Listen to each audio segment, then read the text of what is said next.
Hey guys, and welcome to our episode today on Pathways. And today I have with me Adam Ego. And Adam Ego is a person that I've known for a very long time. He's actually the cousin of my wife. And the reason why I wanted to talk to Adam today is for his unique pathway, for his unique journey that he's done his entire life. He's always been the person who has gone his own pathway, he has made his own road, he made his own way in life. And I am so excited to let Adam share that story with you and to actually ask him some difficult questions and make him very, very uncomfortable. So welcome, Adam. Thank you. Thank you for having me, Gabe. I'm excited to Absolutely. share my pathway, my journey in life. Um, it's never an easy one for anyone, and it's cool to share these kind of stories with people so people learn how to grow and understand. There's never a straight line. Yeah, for sure. So tell me something more about you, Adam, for the listeners. Right now, you're an entrepreneur, you're a business owner, you're like, tell me something more so that we know exactly what you're doing at right now in your life. So currently, right now in my life, I've developed a marketing consulting business where brands will reach out to me, and a lot of my clients have come through word of mouth, working for people hearing that I do this, um, and kind of helping these brands navigate the paid advertising side of digital media, and how to use analytics and data to drive decisions, and to scale your business's revenue.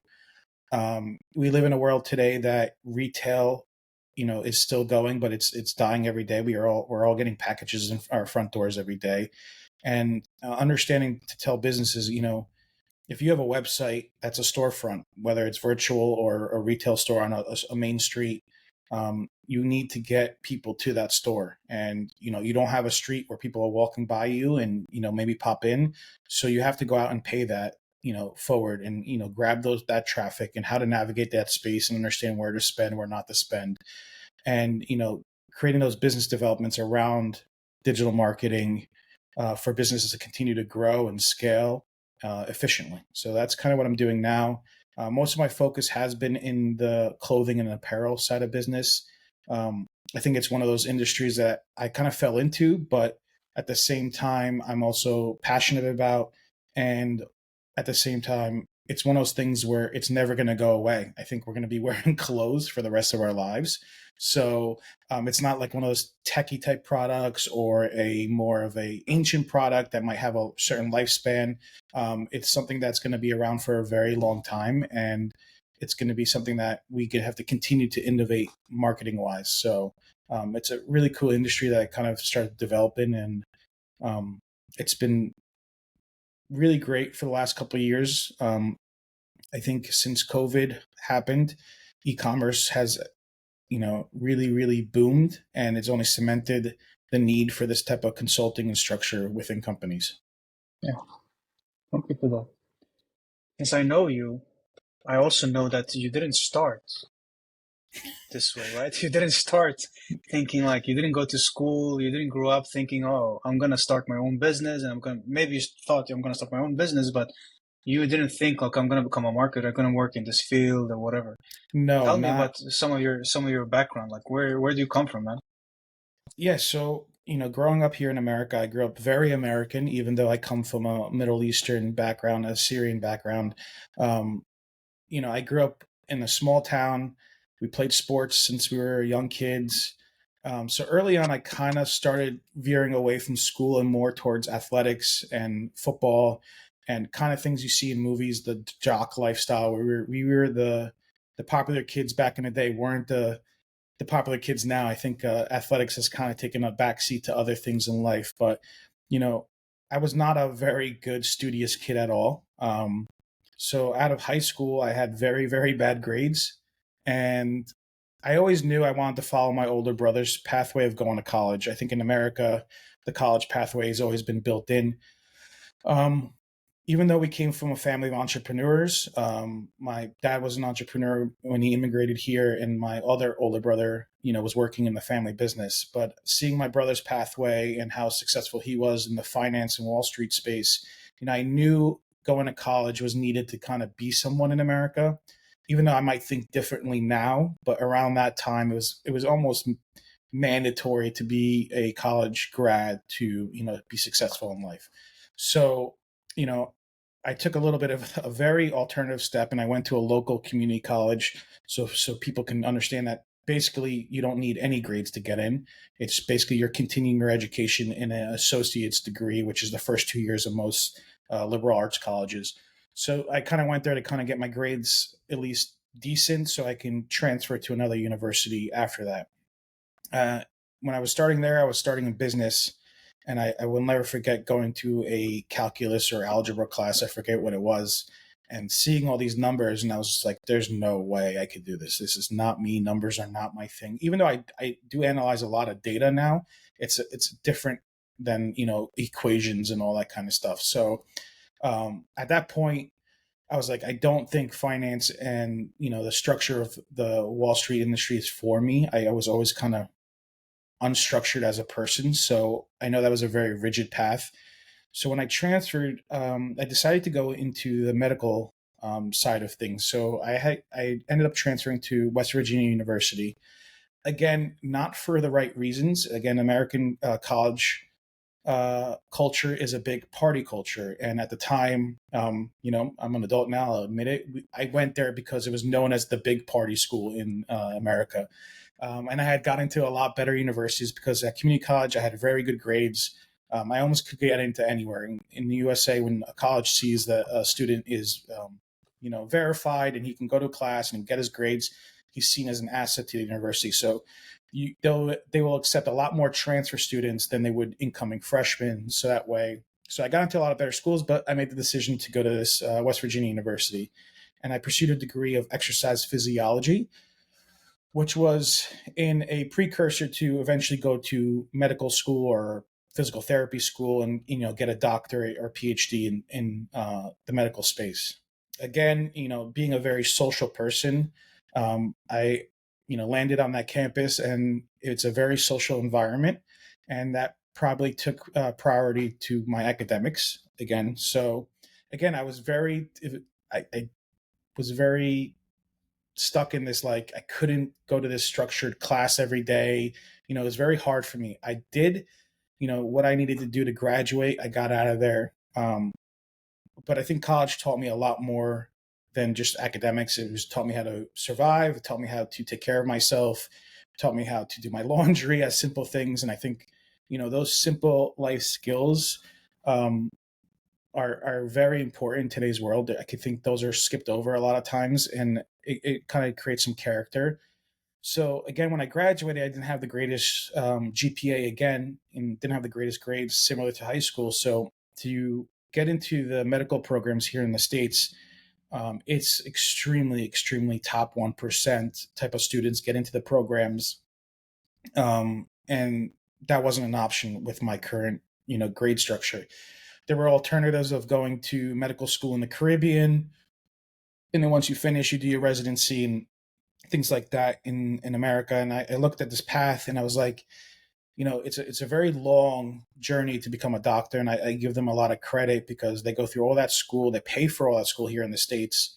They're in massive debt, and then they start the residency. So until they become a legitimate doctor, they're almost near 30 years old before they start seeing any money, and then they start paying off their loans. That kind of lit a light bulb in my head, and I was like, I was coming up in a time where computers were coming out. I mean, not computers were coming out, but my social media was coming out. MySpace, Facebook was just launching. I remember Instagram came around towards my later years in college.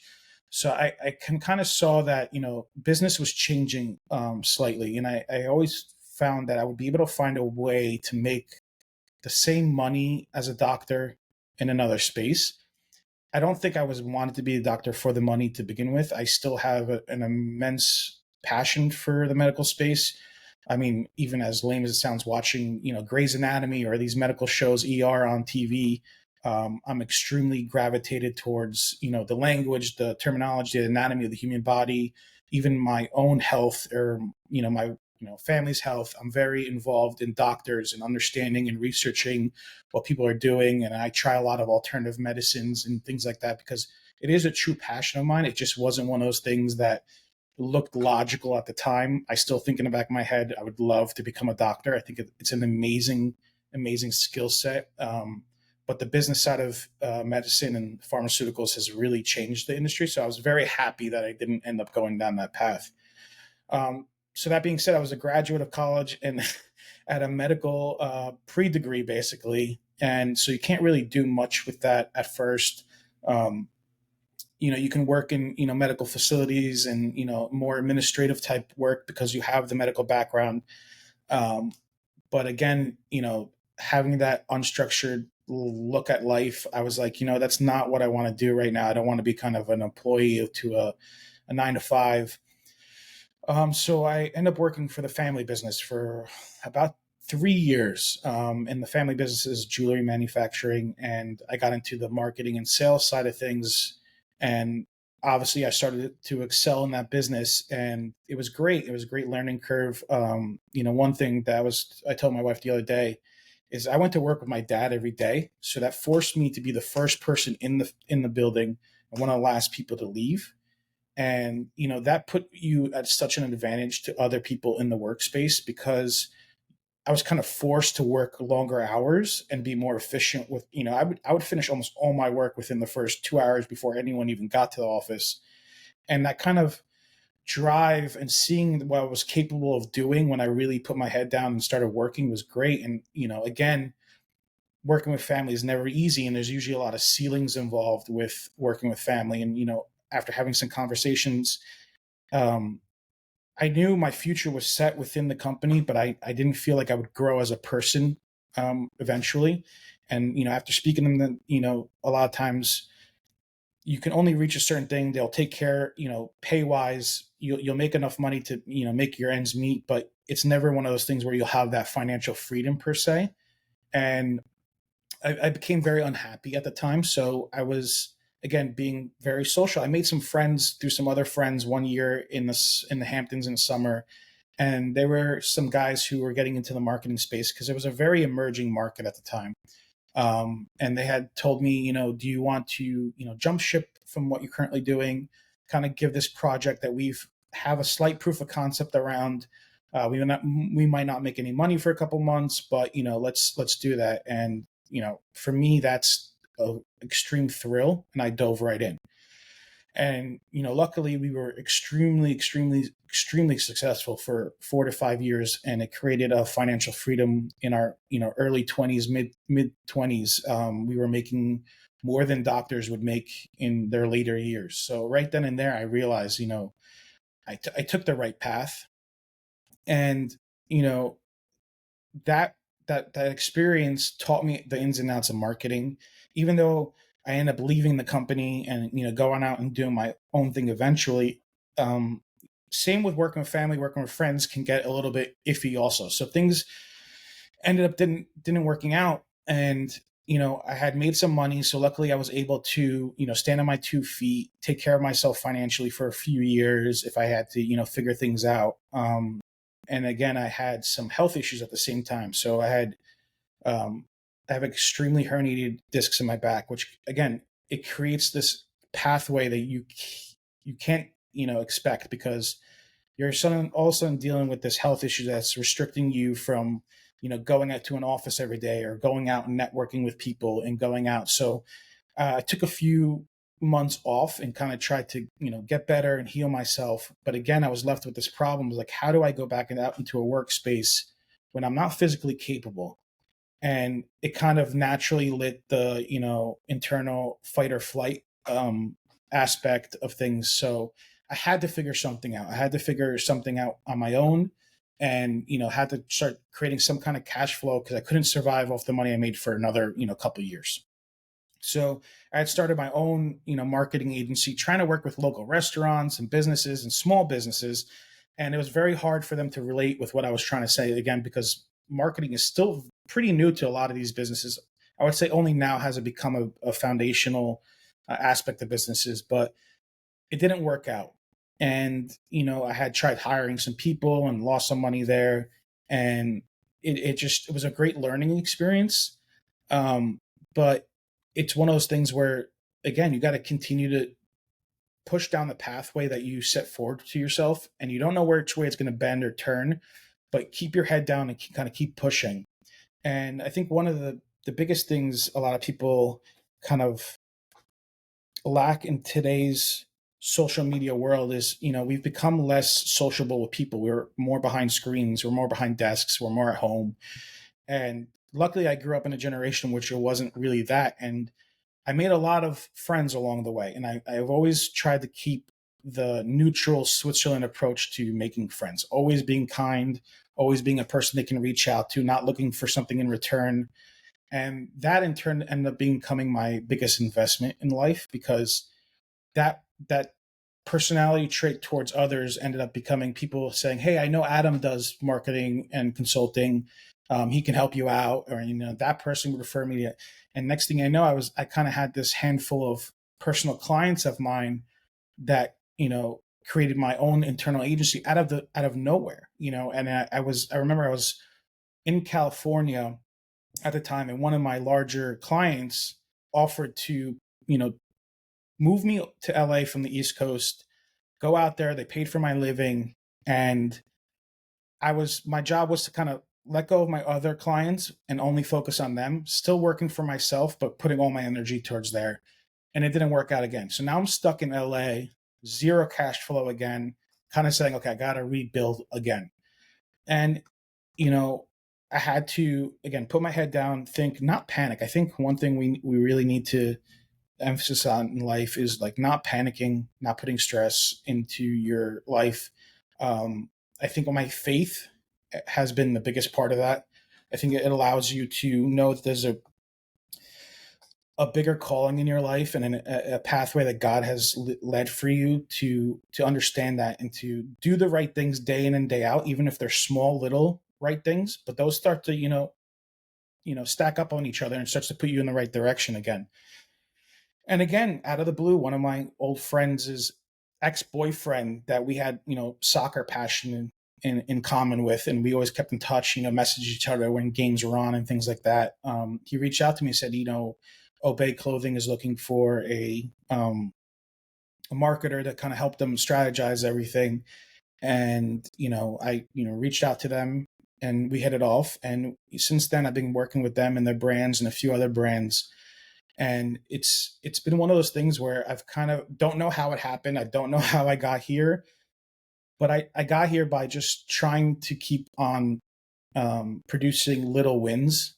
And I think that's really important. I think everyone wants the big wins all the time. And I think the big wins will come eventually when you start to stack up all those small wins. And I still don't think I'm anywhere near my big win. I think I've created the financial freedom. I'm able to work remote and I'm able to travel. I'm able to, provide for my family. But, no one, we all have big aspirations to, have a bigger house or a bigger thing. I'm not saying those are the things that drive me, but it's just natural human inclination to, continue to strive. I think it's very important to kind of continue to grow. It's important to be grateful for what you have now. I think that's don't don't don't put your whole emphasis on more. You should know what's enough, but more as in like your personal growth, and that usually leads to income growth as well. So it's a pathway that was very difficult, but at the same time, I think it was one of those things that you just need to trust God, trust yourself, and understand that you have all the tools you need to make it, whether it's being a doctor, being a marketer, being uh, a lawyer, any profession there is. There's no wrong path, but understanding that you have what it takes to do what you want to do, and continuing to tell yourself that day in and day out will set you in the right path. You will have off days, but it's just keep going. That's all it is. And I know some people have better situations and can kind of take risks more than others. And I'm not saying, I didn't have it easy, but I was thankful to have a family that I know that if I was, at complete failure, it would, I would still have a roof over my head. No one would leave me out on the street. I could always, count on my parents and my brothers to at least help me maintain, being a a normal person in a daily life as long as I was, continue to work and continue to. So that allowed me to take some bigger risks than others. And I know some people don't have those luxuries and liberties as well, but I think a lot of people also do have those luxury and liberties, having family and having some stable structure around them, and don't, look at life and don't take those risks. I think that's a very big missed opportunity for a lot of people. And, um, by no means was I one of those people who could afford to fall on my face. And even though I knew I would be, somewhat taken care of, I never let that be my safety net. I always said I have to make it. I don't want to depend on anyone. It's an amazing feeling to not have to, ask for help sometimes. We all do. I've asked for help for multiple times, but it's an amazing feeling to know that you can continue to grow as a person, and get what you need, take care of what you need, take jumps in life like getting married or having kids, or that structure around your life is great. And I think it starts with that independence in yourself, to be able to do those things. Thank you so much, Adam, for sharing that comprehensively and elaborately. I'm curious, what was it like for you to be in high school, go to college, or and not like school and feel that that's where you need to do? That's what you need to do or where you need to be. It was one of those things where I didn't like school, but I loved learning. I loved learning something and achieving something and creating stuff. So that got me through school. But I think, and knowing that if you do the right thing for a few years, it should set you up for double those years moving forward. So, for example, if you go out and you sacrifice 4 years for college, you should have a career for at least 8 to 10 years after that. You have that degree, you should be able to get a job. So, understanding that, work you put in might not be rectified right away. You might not, get that win right away, but you're doing the right thing. So that kind of pushed me through school. I don't know if I would send, my future son or daughter in the future, if they ever ask me, Dad, I don't want to go to college. I don't know if I would tell them, yes, they have to go to college. I think you have to read the person. And I know, similar to you, we came from parents that didn't really know much about, the career path of people in our today's society. They knew how to work hard. Yeah. They knew how to put their head down. They knew how to provide, but they didn't understand, the possibilities of things you can do without a college degree. They came to this country. They knew that you went to college, you can become a lawyer, doctor, businessman, and provide.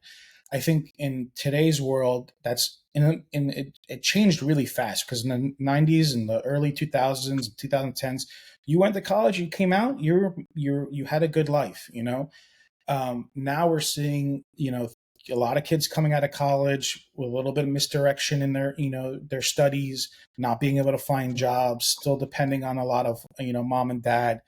And, salaries have not increased that much either. So we're at a point where here in the States, you pay a lot of money to go to school also. So like, that's another, thing to take into consideration. So I think if you read a kid and you see that he's not one of those, book smart type of kids, but might have the street smarts type of kids, you have to harness, and that could be athletics also. You hear many stories of world's best, football players, that, couldn't go to school whatsoever, but next thing you know, they're World Cup champs. They're achieving things in other spaces that, aren't necessarily the common thing. And most, a lot of parents want to see their kids become these, more academia centered careers. But it's one of those things, identifying skills that you have as a young person, and your parents being able to. So we didn't have necessarily our parents being able to identify these things. Like they never really thought about, okay, our kid is good at archery, let's take them to archery, for example, kind of thing. So it was a different challenge. You kind of had to find that in yourself. Yeah. So understanding that, and kind of knowing that young, even as a young kid, understanding there always is a light at the end of the tunnel. Even if you don't finish college, there's always an opportunity. So that allowed me to, push myself. And another thing, college is a great time in your social life. I think it's a time here in America where kids really finally leave the nest and they're kind of out in the real world, and there's no, parents there to guide them to make the right decisions. So it really starts to mold you as a person.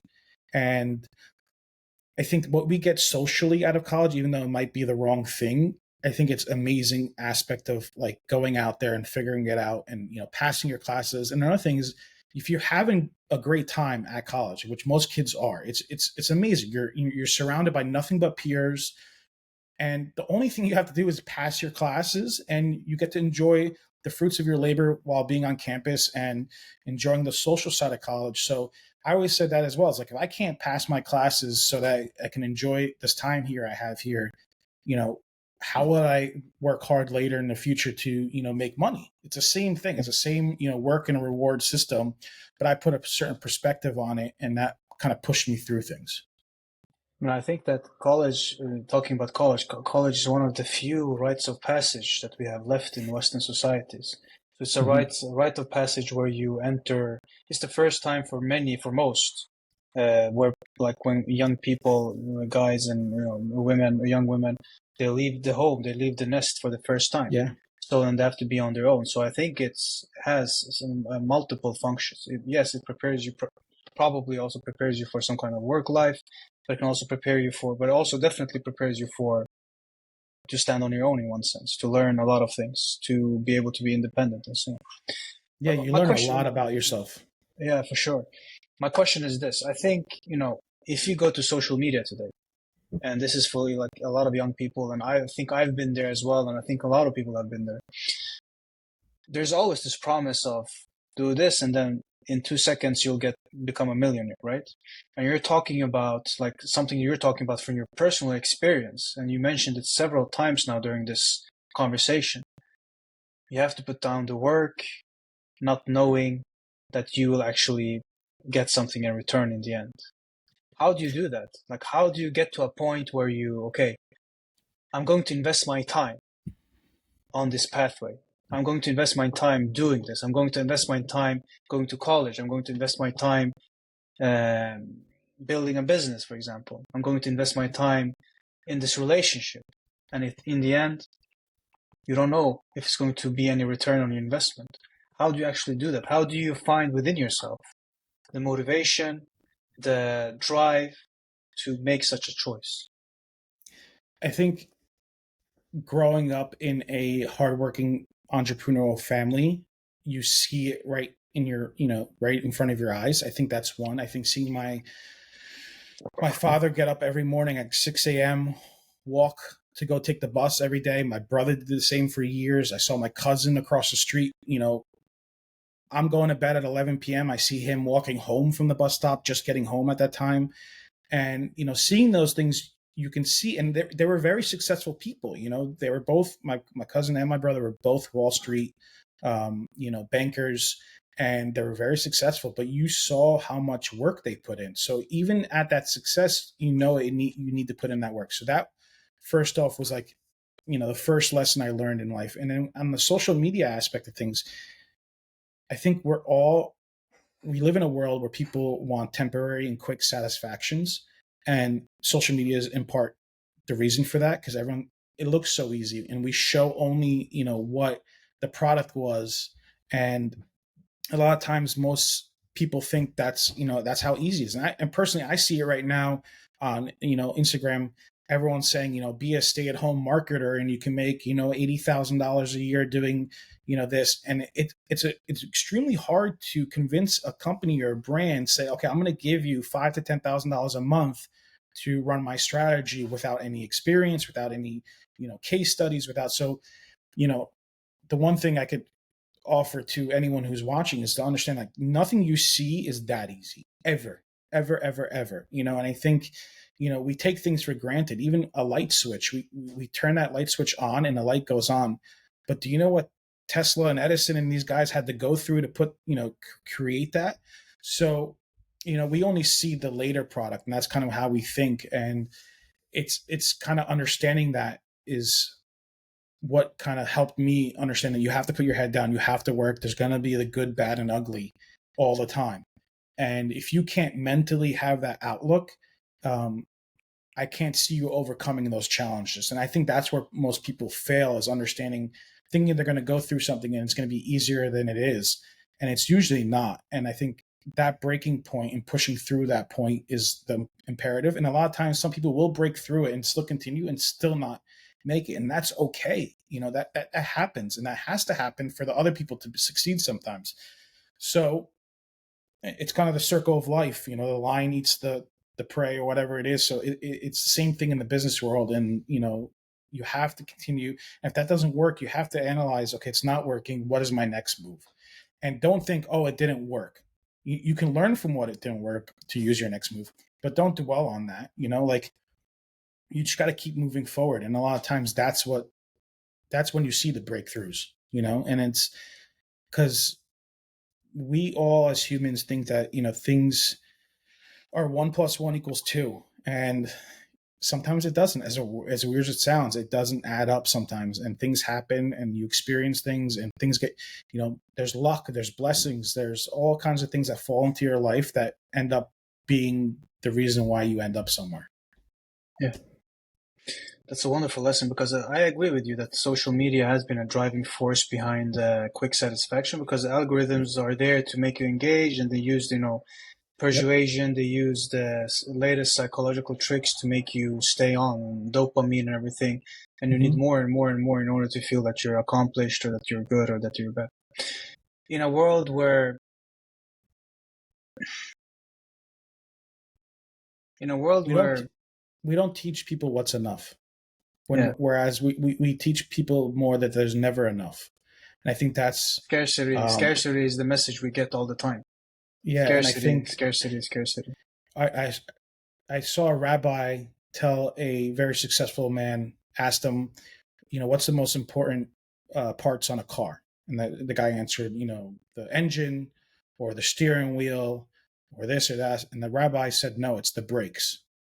Because if you don't have brakes in life, you won't be able to stop and think and understand, okay, I have enough, I don't have to overstretch here, or I don't have enough, and I need to go work harder here. So that stop moment in life, because a lot of times you can work hard, you can achieve a lot of success, but then you never stop, and then you are sacrificing your time with your family, or your loved ones, or your marriage, or your parents. And that can cause ugly parts of your life as well. So understanding where that stop button is, and I personally, I think we most of us that live in today's society have enough if we live in the Western world, and we For are sure. way better than a lot of people.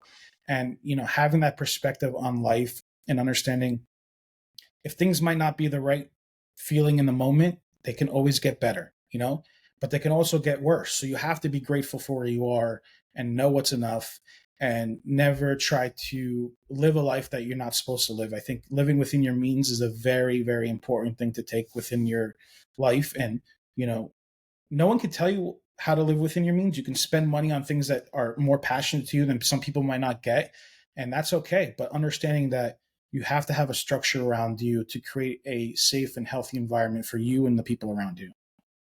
What's your greatest failure, Hmm. or biggest? Not greatest, maybe I greatest. think it, I think it's an ongoing failure, and something that I always will have, is trust. I think I have a lot of trust in people, and I think that failure has also led to a lot of success as well. So it's kind of a double edged sword, going through um, the first marketing project that I did was doing with my friends. If I put a lot of trust in them to understand that no matter what happens, that I was part of it, and no matter what ended up happening, um, that company was part of me, and I was part of that company. And it didn't end up becoming like that, because nothing was in writing and nothing was in paper. So things happen, and that's okay. And I still talk to many of those guys, and I'm thankful for the skills they've taught me, and those friendships, even though they might have had a small little hiccup in the way. um, i cannot I cannot hold it against people, because I think there were such beautiful moments amongst it. And if those moments weren't real, then they were never real. You know what I'm saying? So, that human connection with those people will continue to be strong. So trusting people is a very has led to a lot of my failures, but at the same time, it's led me in the right direction as the same time. But from a business standpoint, I think starting my own local, small business marketing thing, kind of veering off what I was actually good at, thinking that this was more of an emerging market, was my biggest mistake. When you describe your background, when you describe what you have done in life, what emerges for me is you're describing an image of the world is a competitive place, but not only, right? So I want to highlight and ask you, is the world only a competitive place? Or is it something more than that? Or is it just the business world? Because you talk about like the lion eating the prey and so on, or feeding off the prey and so on. It's way more than that. I think it's one of those things that you create your own competition. So if you're competing against yourself, sometimes that's good, but also sometimes it's bad. But you need to kind of put when a horse is running a race, they put the blinders on the eyes. You kind of got to let go of what people are doing around you and understand that you are running a race in life and you have to run it the way you need to run it. Yeah, And, kind of don't listen to that competition. And a lot of things like, one thing a lot of people have asked me is why haven't you scaled your business even more, hired people, grown your consulting agency and things like that. And I never really wanted to put my time and energy in those things because to me, the more money I get from that, yes, it's great and it helps, my bottom line and things like that, but it takes away time from other things that I enjoy. And I think, for example, mine and yours relationship developed even more because I was able to, come to Sweden and spend a month or two there with you guys, stay with you guys, work from there. And I was able to create more, lifelong connections with my family and my cousins that live abroad because I was able to, have a little bit more freedom in my workspace. And to me, that's worth millions. I don't care. Some people might think I'm making millions, but reality, I make a very, very average, corporate executive salary. And I just have been able to make that in a way that it allows me some sort of freedom. And I think I don't really care if I have to take a commercial flight across to Sweden instead of a first class flight. It's one of those things where there's always more. The grass is always greener on the other side. But if you're not enjoying what you have and what you can do, the competition will kill you because you'll never catch up. There's always someone bigger, better, badder, richer, smarter, more gifted than you are, and you have to see those things and those wins in yourself and understand that just be happy, find your happiness in life. And a lot of times, sometimes I think to myself, wow, a 9 to 5 structure might be nice because people a lot of times see the entrepreneurial life and think that it's beautiful, but like sometimes you don't know when money's coming in, when money's going out, when a client doesn't pay, and it's a lot more stressful from a structure type of thing than it would be to get a great salary, being an executive in a company, go to work every day, maybe work from home 1 or 2 days a week. You have that, and that's a great. And I think that's people a lot of people like to downplay the 9 to 5 and make it seem like you're in prison and you're a slave. And I think that's a very, very false narrative. I think yeah, we should be you know extremely grateful that we can find those pockets of careers where if we don't have the capability of starting our own businesses, that we can still use our skill sets to get paid and to excel in our careers and maybe eventually take those jumps later down the path. So you know because I see a lot of people who work that 9 to 5 and are extremely, you know, envious, for example, of the way I live. But I'm like, there's a lot of things that are great about your gig too. Your paycheck's coming in every year, every week.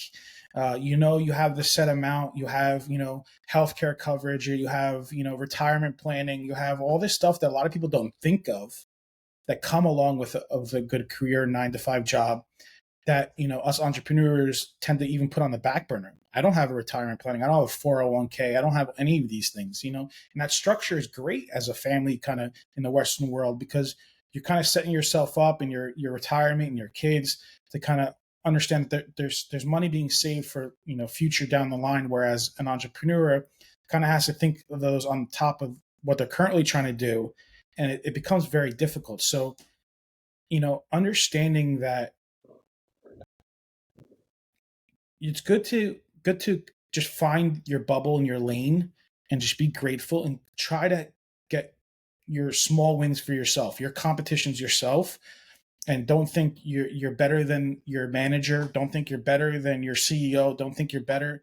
They've all been eventually where you were most times. Most cases, unless they were gifted a position or something like that, most times they were. So it's one of those things where you, again, perspective is everything in life, and if you are one of those people who was on social media a lot, your perspective is absolutely destroyed. I think it's completely destroyed our mental health in that perspective aspect of things because everyone thinks it's easy. I think everyone thinks, you know, you can do this, you can do that, or this, and it's not reality. It really is not. Yeah. And I think there is a great aspect of it where it gives people insight on things that they aren't doing, and they can see things and they can see what other people are doing, and you can get ideas from people. The creation that comes out of social media is absolutely one of our biggest achievements as humanity. I think we see kids who are 15 years old starting Shopify stores at home, with the bracelets they're making, and end up becoming successful business people before they're even out of high school.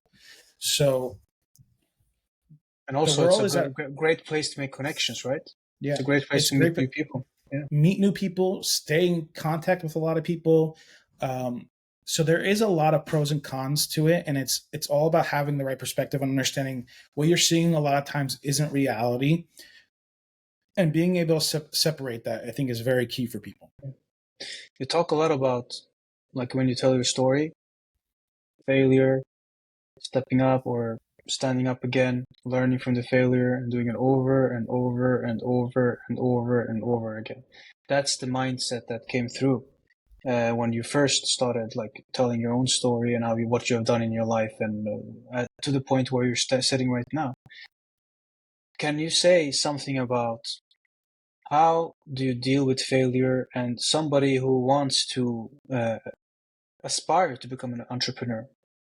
Like, what kind of mindset do you need to have in order to be an entrepreneur?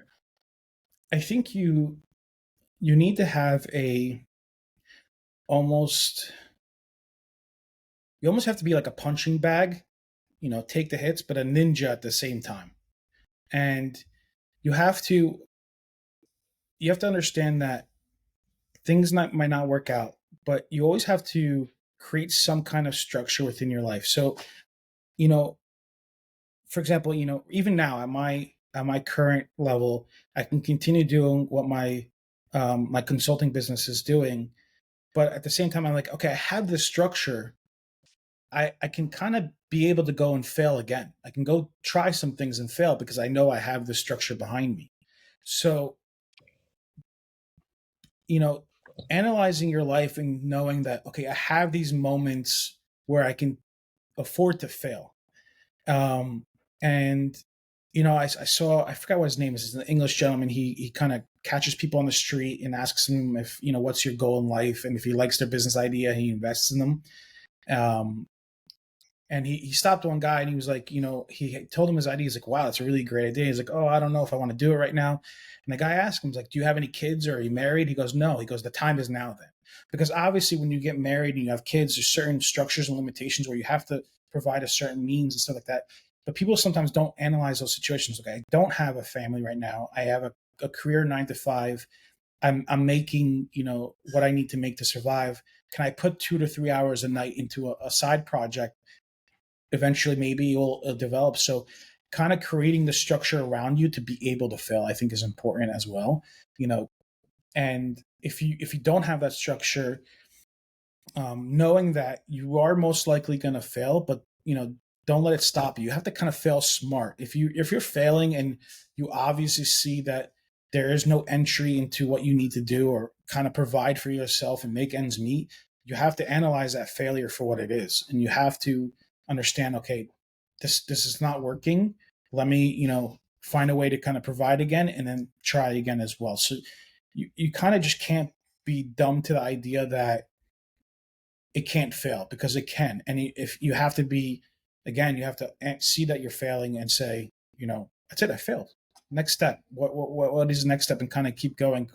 It's more dwelling in the failure is where people kind of get stuck, and then end up losing all their money, or end up so um I don't believe there's that like keep digging until you reach gold type thing, because you might never not ever reach it, and some people don't want to hear that. And I think that's again the Yeah. perspective. People don't want to hear things that they don't want, and that's again this whole motivational thing on social media. Put your head down, keep working, don't stop, you're a warrior. But it's not reality. Again, you break Yeah. down as a human. You have to provide for yourself to live, and your ends meet. You have to have a place to sleep, you have to eat food to eat. So sometimes you have to make those career sacrifices to provide that. And if that's where your life is, that's okay too, because again, you have way more than what other people have in this life. And you have to make those small wins, start to progress yourself in your career again, wherever you are, and find that kind of space. But Yeah. I think So it, what I hear is basically two things, and I actually fully agree with you.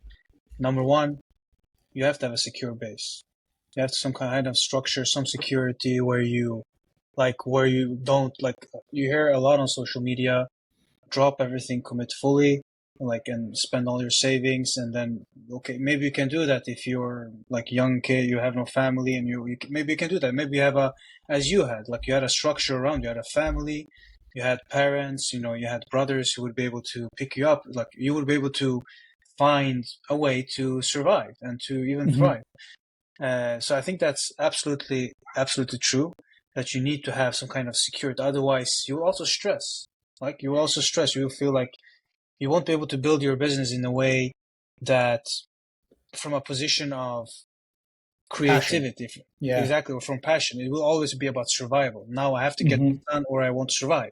And if you create from a survival mode, then you for sure will make many mistakes. It works Like, sometimes because it provides the drive for someone to kind of get through it. But could like you be, said, it's usually a lot more messy when you're doing that. And you yeah, know, sometimes, okay, I might say I have that structure, but I think some people might think they don't have that structure because of pride also. So like, for example, if I was 35, currently my age now, and I was still, working a corporate job, and I wasn't liking what I was doing, but I was living out on my own. I had my own place, but I really wanted to kind of go out. But like, I don't want to be that 35-year-old living with my parents, for example.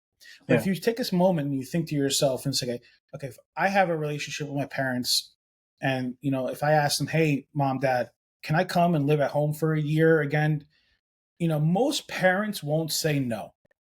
But it's more of a pride aspect at our age that we should be our own men, that we should go out and have an apartment or have a house and kind of do our own thing. But if you think to yourself, okay, if I put that aside and I go home for a year and I save, the $2,000 or $3,000, whatever my rent is every month, and put that into something else, you've just created that structure without even having that structure. You understand what I'm saying? So now you have that expendable income that you weren't spending now to kind of put into things.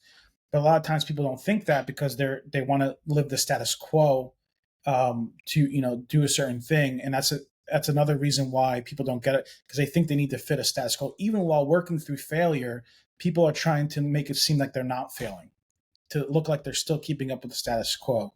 And I think that's a big aspect of that. does failure hurt? No, Did it I hurt think when at you, any point? I'd say the point of failure where I really broke down was when I was dealing with the back issues and kind of being stuck in a room. And this was after immense success. So this was after kind of This was when you were in um, LA, or no, this was just prior to LA. So this was okay, after I had started the company with my friends, and we were very successful, and things didn't work out. And I just had back surgery. I tried to go back to work, and then that's when things started to slowly fizzle out. So again, I was kind of stuck home. I was four walls, kind of in my own thoughts, and at that point, it really hurt, and it broke me. I fell to my knees, prayed to God. I'm broken at this point. I know that I'm broken. I can see that I'm broken. It hurts. And that's the point where it started to pick up again, because you analyze again, you put your life into perspective, and you see that you're broken, and you know that you're broken, and that's okay. You need to kind of accept it, start to let those emotions come out, start to portray those emotions outwardly through your faith or through a therapist or through your parents or your brothers or any mentors you have in your life. And you will see that you'll start to kind of break through it a little bit towards the end, um, and kind of lead you. And that was probably the only failure that hurt, but that was me feeling the failure of myself, not the failure of the things I was working on. And I think that's what it ultimately comes down to is like, things you're working on, you can fail all the time. You can go outside and try to build a shed and you're going to mess it up, but it's not going to kill you. If, the saying, what doesn't kill you does make you stronger. It's very true. A failed business is not going to kill you. It's not going to Well, actually yeah, for physically sure. hurt you. But what I hear is that you're making a clear distinction between your identity, who you are, and what you do. And that's very rare. It's not that it's rare, but a lot of people identify with the work that they do. And I think that's part of the Western culture. Yeah. And I think that's very hurtful. We become what Yes, we it do. is because, Yeah. and that was one of the aspects of, like, for example, the LA culture that I didn't like. It was always like, oh, what do you do? It was always like, how can you help me um, in life? So that, and I don't think that's the reason why I became successful was because I didn't. That wasn't my thing. It was never what I did. It was always, oh, I like Adam and I like what he does, so I'm going to work with him. And like you said, a lot of people become their identity is what they do for work. And I think as humans, that completely eliminates our free will as a human, as a person, to think and to be a person. To So I never allowed that to define me as a person. Always be that person that you want to be. And I think that's staying true to yourself. I think it's harder said than done, but um, that you have to. Your work does not define you. If I mean, I'm going to be honest. I'm going to tell a story about you. When Yeah. Lydia told me she was marrying this, theology studying, academia type person, I was like, oh, geez, like, how am I gonna be friends with this guy? Like, how? And I Yeah. judged you by your work or what you do, Yeah. and it's a common thing we all do. And I was like, Lydia, your wife is like my sister, so I knew I had to be close to you.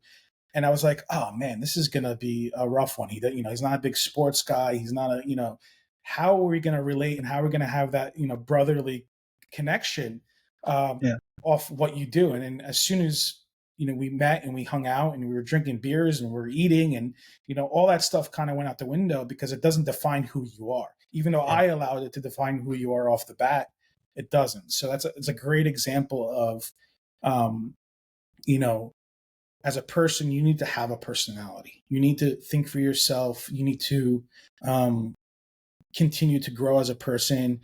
And been a very big, thought process in my head to kind of always be yourself. And I got a little heat yesterday because I put a story on my Instagram of, if you wear these shoes, you have zero personality. And the example of the shoes are a pair of shoes that almost every girl and every guy from LA, New York, Stockholm to Yeah. Dubai is wearing.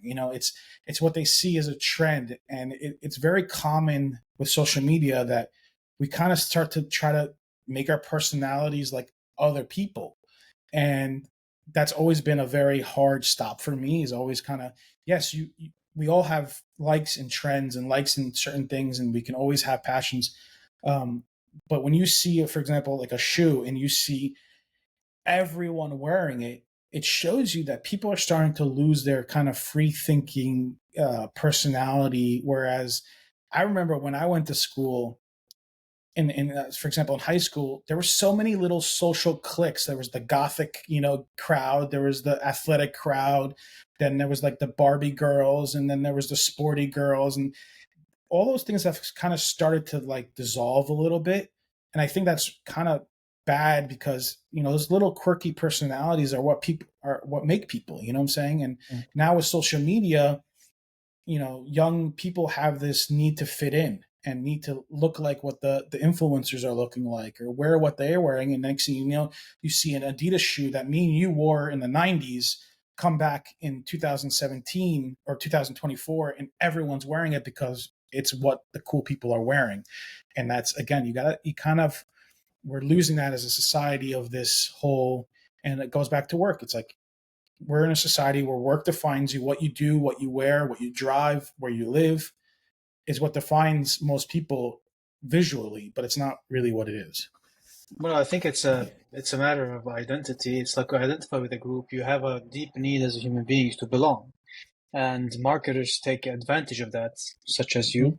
And you Yep. sell a story, like you sell an identity, you sell an emotion. You're able to connect with that. Oh shit, I want to be that cool person who is wearing that kind of shoe because I am able to identify. So actually it's companies that are using good techniques, understanding human needs, and using them for their own benefits.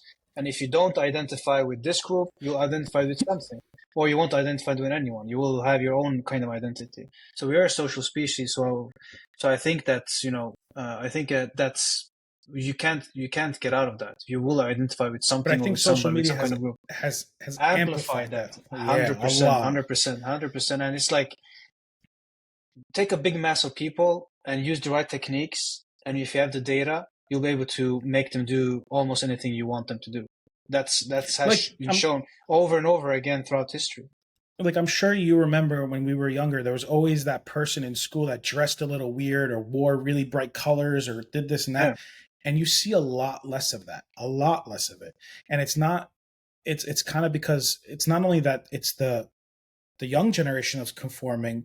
Now, as us as millennials, we have become parents and we've become, the shaping of our, the next generation. And we're on social media as well.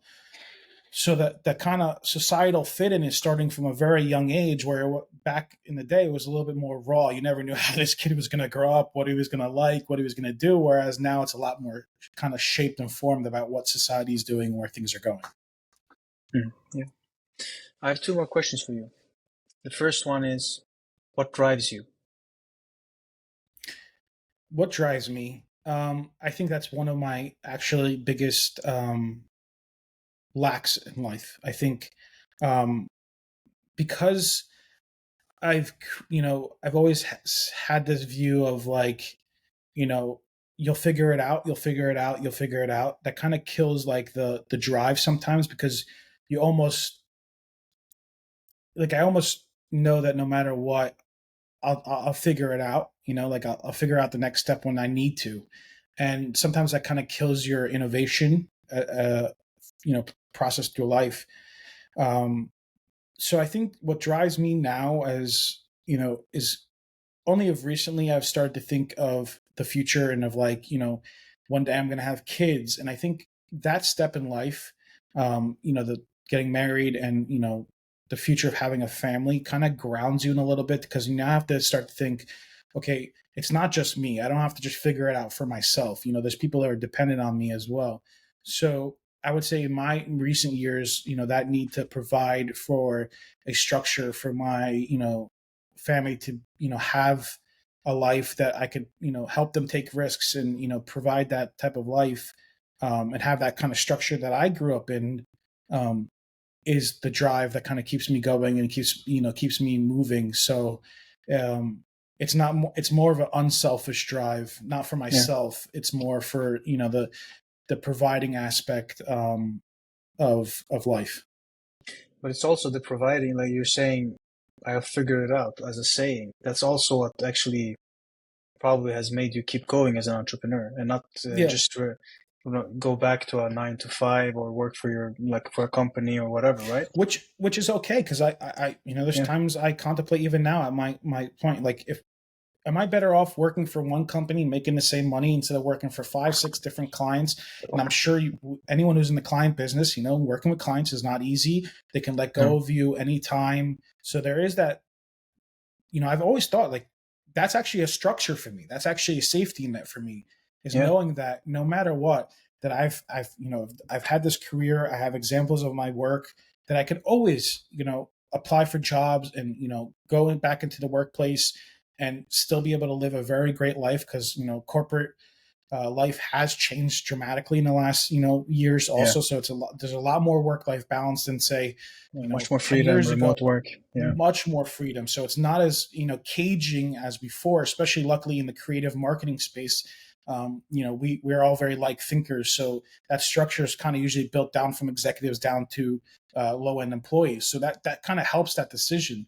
So um, that's a structure. But yeah, you having that figure it out type of mentality, and that was instilled in me when we started the marketing company, and not getting paid right off the bat, and saying, okay, we're going to figure it out. When you know that you have a skill set and whether you're going to figure it out. So um, that's probably the drive. The figure it out is drive. I think leaving Yeah. things in God's hands, as it's a hard thing to understand as a human. I get it. We stress very easily, and we're given lessons all the time in life, and one that's been resonating with me a lot lately, and I didn't understand when I was younger, was Jesus's parable about the birds, and when he kind of gives the Lord's prayer and how to pray.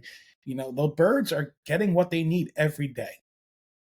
So we have way more skill set, way more free thinking, way more capabilities than those birds. Okay, they can fly, they can go to, but as a species, we're far more advanced. So if they're able to live life, and God is able to provide for them every day, if you kind of start to, again, it's a very simple parable when you look at it, but it's almost nearly impossible for us as humans to actually internally grasp it, not stress, not have any anxiety about these things.